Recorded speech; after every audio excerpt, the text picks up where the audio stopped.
Hello guys, I'm going to make you a Oreo milkshake. You can make this at home. Let's get into it. First, grab a cup. You can use any type of Oreo you want, so I'm picking this one.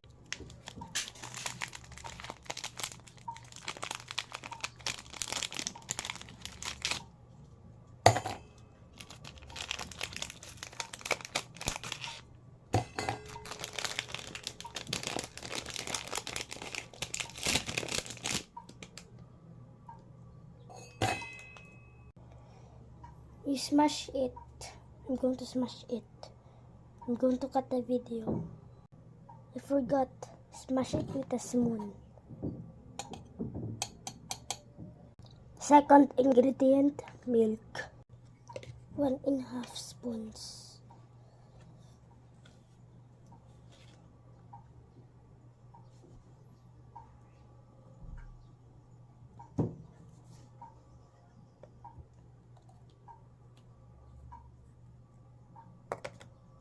In and a half of that. Mix it all up.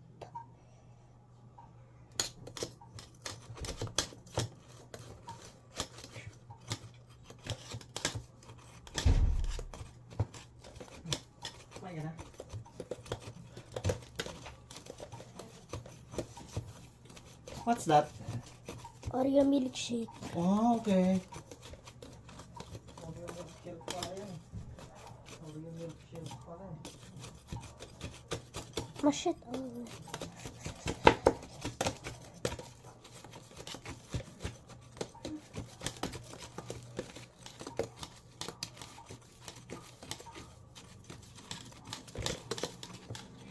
It's all mixed. Once it's all mixed, third ingredient, sugar. Guys, I forgot to video. I added sugar, 3 scoops. The secret ingredient, salt, to make it like Oreo milkshake. I'm going to add 3 pinches.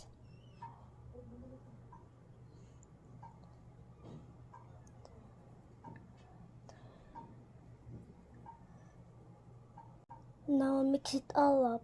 It's not all mixed. Add your what? Mix it all up.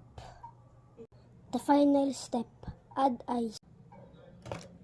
There you have it, Oreo milkshake.